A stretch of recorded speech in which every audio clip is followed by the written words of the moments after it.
Vamos lá, Mateus capítulo 17, Glória nós a vamos Deus. perceber como que Jesus, ele dá a receita para a cura de toda e qualquer incredulidade.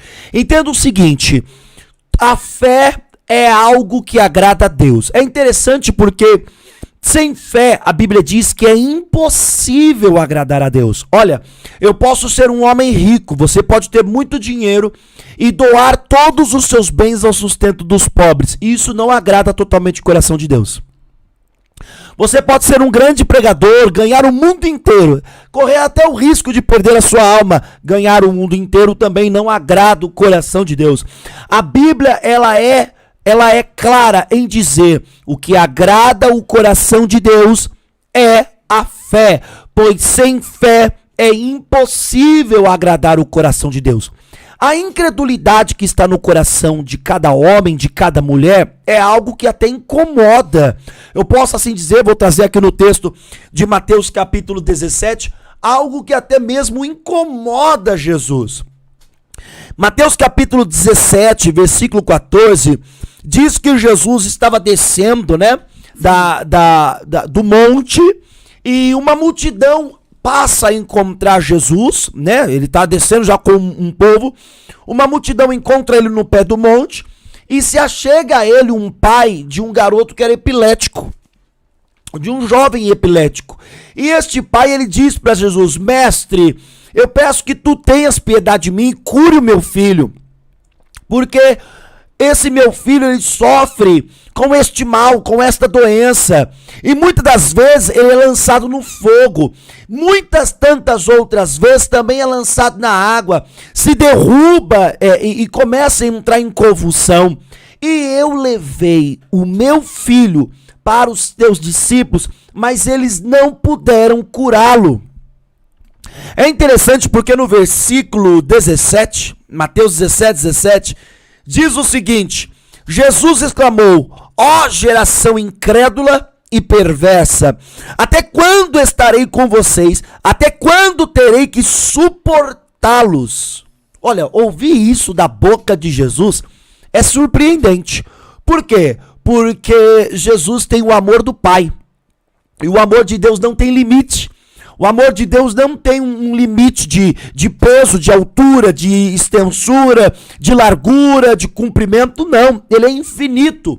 Como que sai da boca de Jesus: até quando terei que suportá-los? Se você tem uma Bíblia aí, você vai abrir a Bíblia e você vai ler que eu estou falando algo que está escrito na Bíblia. Mateus 17, versículo 17.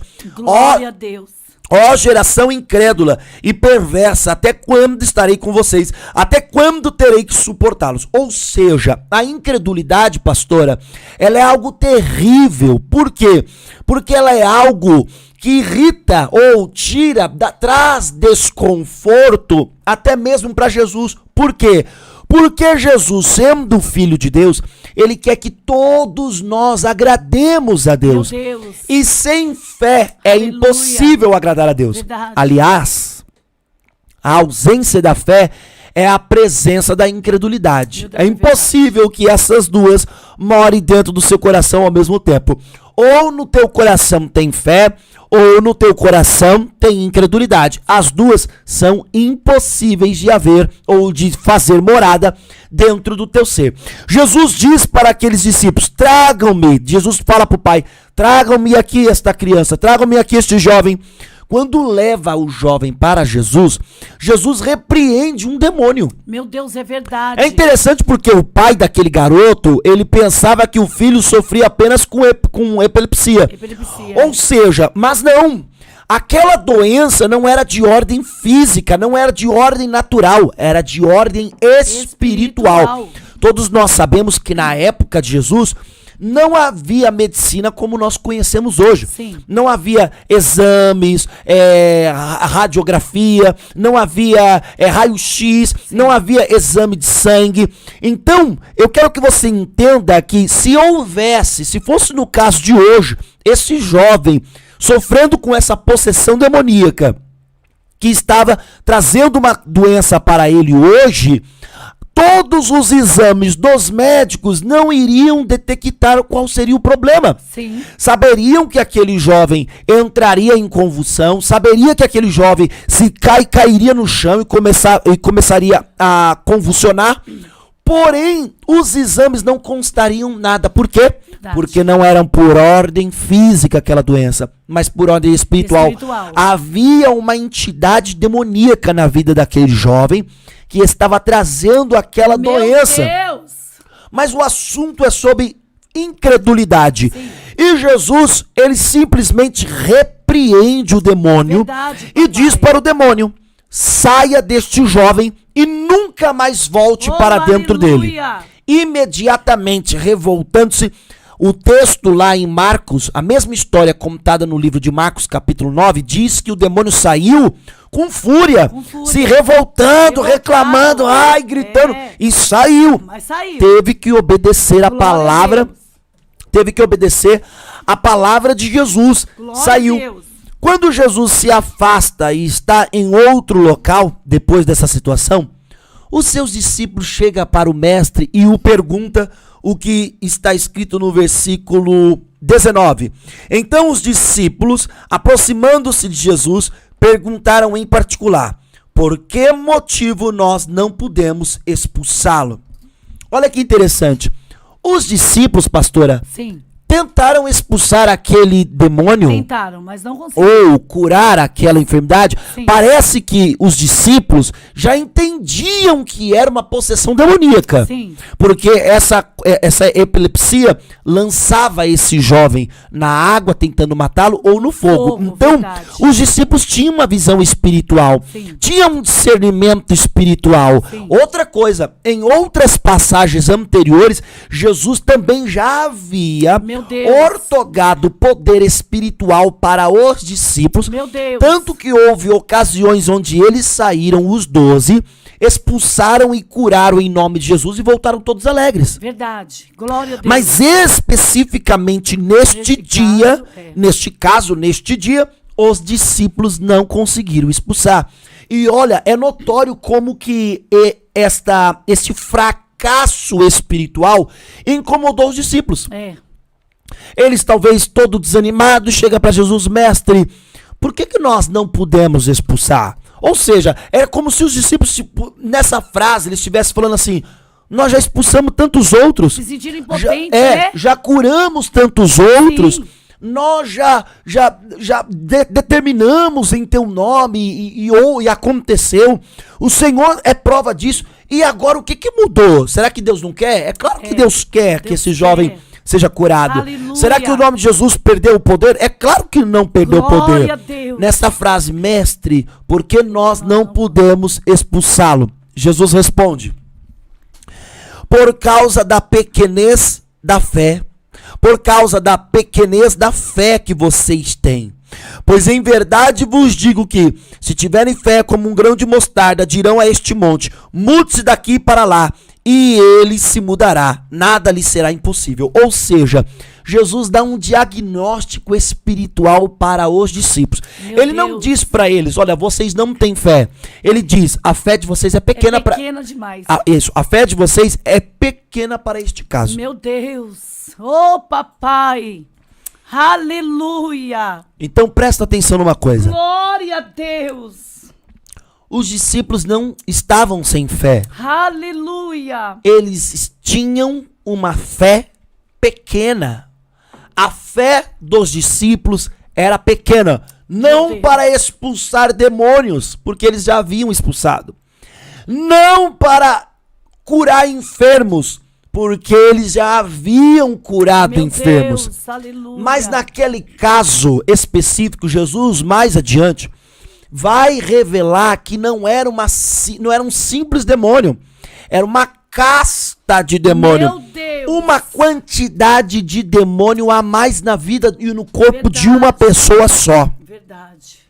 E aquele tipo de casta de demônio, de quantidade de demônio, de influência demoníaca, não seria expulso apenas com a fé que eles tinham. Eles precisavam ter uma fé maior, mais forte, mais robusta, com mais Deus. entendimento do reino de Deus, Oh, com mais aleluia. intimidade do reino de Meu Deus. Deus. Não era que os discípulos não tinham fé. Sim. Talvez você está aí do outro lado, Glória a Deus. talvez você está aí do outro lado e você tem fé. Eu não posso dizer que você não tem fé, você está aqui ouvindo. Tá entendendo? Deus. Eu não posso dizer que você não tem fé. Você está aqui ouvindo a palavra, você creu, recebeu a cura, mas a sua fé é suficiente para todas ou para todos os seus problemas? Essa fé que você tem vai precisar ser desenvolvida. Meu Deus. Por quê? Porque vai haver situações, Meu vai haver tempestades na sua vida Aleluia. que vai exigir uma fé maior para enfrentá-la. Verdade. Tem uma passagem que Jesus diz o seguinte: todo valente só é valente até chegar um valente maior que ele. Verdade. E a manietá-lo. Jesus estava falando dele mesmo. Eu sou mais valente que Satanás. Satanás acha que o mundo é dele, acha que Meu ele pode o que Deus. pode, mas na verdade acha que ele pode o que pode, mas na verdade eu sou mais valente que Satanás. Grande. Aleluia. Eu quero parafrasear este ensinamento de Jesus. Eu quero fazer uma analogia. Há momentos na nossa vida que a nossa fé, ela precisa ser dominada por uma fé maior. Ela precisa ser transformada numa fé maior. Aqui no versículo 21, Jesus diz assim, ó: mas esse tipo de demônio, em alguns textos dá essa casta, só pode ser expulso por meio de oração e jejum. Olha que interessante. O Jesus, poderoso, médico dos médicos, diagnostica o fracasso ou o problema espiritual dos discípulos, que originou aquele fracasso ministerial. Qual era? Fé pequena.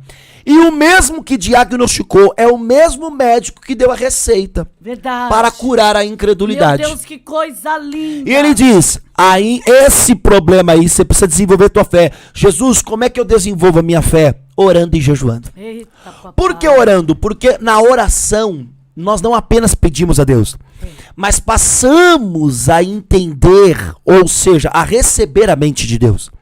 Na oração nós passamos a ter intimidade com Deus. Na oração o nosso eu também é sufocado. Meu Deus. No jejum o nosso eu é humilhado. Meu Deus. A Bíblia diz que Jesus se humilhou Aleluia. em obediência a Deus. Aleluia. O próprio Jesus jejuou 40 dias e 40 noites. Deus. O próprio Jesus, filho de Deus, não tinha necessidade de jejuar. Glória a Deus. Ele não era pecaminoso, ele não era pecador, mas ele jejuou para dar o exemplo. Glória a O Deus. próprio Jesus, por várias situações ou por vários momentos, ele se resguardou, ele se reservou para a oração. Quantas vezes pregou o dia inteiro, quando chegou a noite, que era lícito descansar e dormir, o que Jesus faz? Ele vai orar. Por que Jesus precisava de oração? É porque Jesus estava dando o exemplo de que ele tinha intimidade com Deus. E que você, meu querido, precisa ter intimidade com Deus. Você teve fé para muitas coisas na sua vida e Deus honrou tua fé.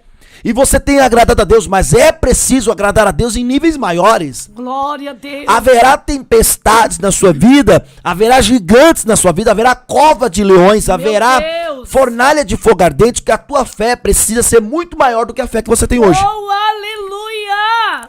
E como é que você desenvolve essa fé? Verdade. Orando e jejuando. Oh, aleluia. Muitas pessoas, escreva isso. Hoje nós vivemos num mundo que é um mundo absurdo.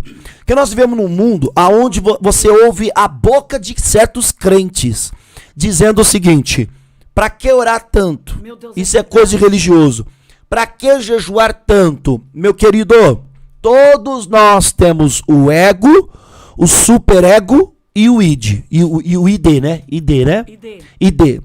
Isso na psicologia. Simon Freud, estou falando aqui. Nós temos o superego, o ego e o id. Correto? Sim. Todo ser humano tem. Glória a Deus. Certo? Sim. O id é a parte ruim, é a parte mais como que eu posso dizer? É a parte mais suja da psique, do interior do homem. É a parte mais suja, o id. É a parte que mais Satanás tem domínio sobre o nosso caráter, sobre a nossa vida, sobre o nosso viver. O que você precisa entender? É no jejum e na oração que ele morre. É no jejum e na oração que você mata isso dentro de você. A tua soberba, a tua avareza, o teu orgulho, a tua altivez.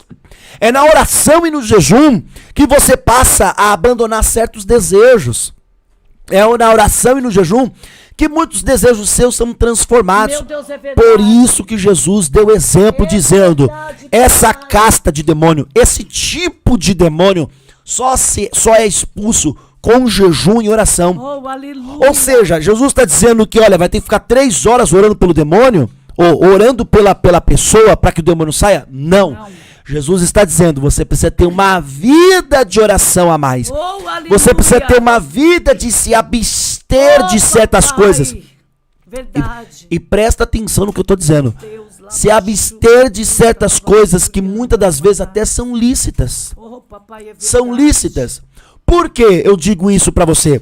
Porque o próprio Jesus muitas das vezes se abstou de momentos e de coisas que eram lícitas para ele. Meu Deus. Era lícito para ele no deserto à noite, lá em João capítulo 6, dormir. Ele subiu e passou a madrugada toda orando. Meu Deus, é verdade.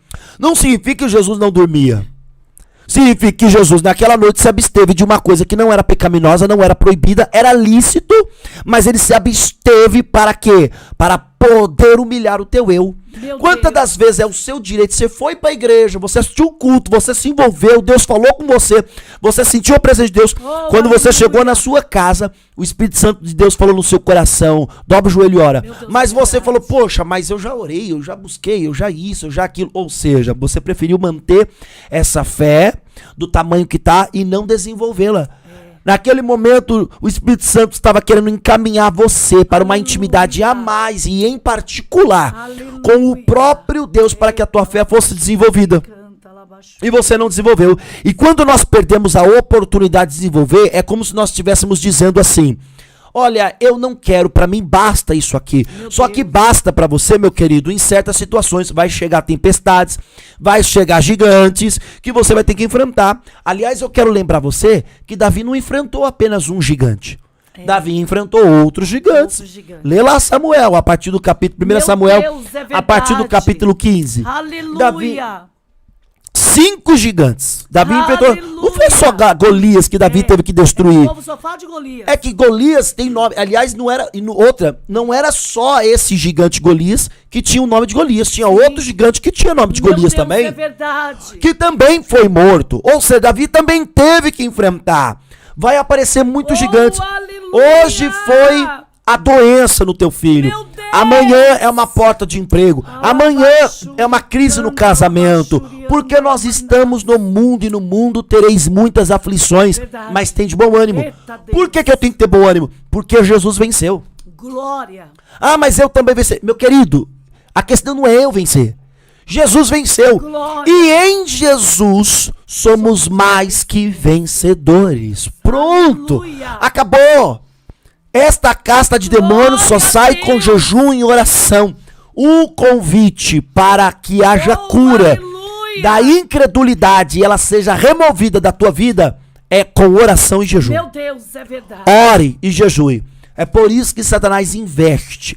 Ele te dá dinheiro, ele coloca, Satanás ele coloca todo tipo de coisa na tua vida para te distrair, para não te deixar jejuar e orar. É verdade. É um convite para uma festa, é um negócio, é uma coisa, é o cachorro que late, ó. Meu querido. É uma luta, né, pastor? Senão, quando não lutas, pastora, porque Satanás ele joga por dois lados. Ele joga pelo lado da dor e pelo Meu lado do Deus, prazer. É verdade. É assim que Satanás faz. Muitas vezes ele coloca lutas. Só que em certas pessoas, a luta faz com que elas olhem para Deus, porque Ele é o Não, mas solucionador. luta que eu digo, pastor, assim, não Para não orar. perder você, não perde não, pastor, porque olha, tá lindo a unção de Deus aqui, é aquela guerra espiritual na hora da oração, pastor, você vê que tem pessoas que ela vai dobrar o joelho para orar, sabe o que acontece? Ela sente uma coisa grande atrás dela, Mas é exatamente vê isso que eu tô... barulho, E é exatamente isso que eu estou falando. meu Deus, Tem pessoas que quando isso ocorre, elas já entendem, elas têm percepção espiritual, discernimento. Glória É a Satanás. Elas enfrentam, elas que oram enfrentar, mais. isso mesmo. Elas oram mais. Satanás Aleluia. entende. Então ele sabe que com certas pessoas, ele não pode jogar pelo campo da dor. sim, Ele tem que jogar pelo campo do prazer. o prazer, Então é assim que ele faz. Quanto mais luta, quanto mais inimigo Satanás levantava contra Davi, mais Davi se aproximava de Deus, consultava Deus e tinha vitória. Deus, é verdade. Aí Satanás vai usar o quê? Agora, o campo do prazer. E simplesmente ele folga um dia, tá na batalha. Era pra estar na batalha. Era pra estar, a batalha está acontecendo, ele tá no palácio, ele folga um dia. E qual foi o campo que Satanás trabalhou para derrubar Davi? Não foi os filisteus. Não foi os amorreus. Não foi os midianitas. Isso. Não foi o Batseba. Ou seja, o campo do prazer. Satanás está te enganando, te dando todo tipo de prazer. Deus. Eu não estou dizendo que o prazer é ilícito. O prazer de Davi, naquele caso, era ilícito. Mas eu não estou dizendo que o Satanás ele vai usar só coisas proibidas. Meu Deus. Às vezes, por exemplo, uma rede social. Você tem redes sociais, tá entendendo? Mas se você não souber fazer uma gestão do tempo que você usa as redes sociais, isso pode ser um empecilho que não te deixa sobrar, não permite que sobre tempo na tua vida para você orar e jejuar. Meu Deus, é verdade. E a sua fé fica estagnada. E eu vou dizer uma coisa pra você. Fé estagnada, ela morre por si só. Verdade. Por quê? Porque uma criança na primeira série é ótimo que ela aprenda a ler. É ótimo que ela pinte. É ótimo que ela aprenda as formas e certas coisas. Mas é inaceitável que ela chegue na 8ª série com esse nível de conhecimento. Verdade. A 8ª série vai exigir conhecimentos mais profundos. Na sua vida, vai ter momentos que essa fé não será suficiente. A vida vai exigir uma fé trabalhada, desenvolvida, grande, crescida, e uma fé muito bem trabalhada na presença do Espírito Santo. E como é que nós curamos a incredulidade? Com a receita de Jesus: jejum e oração.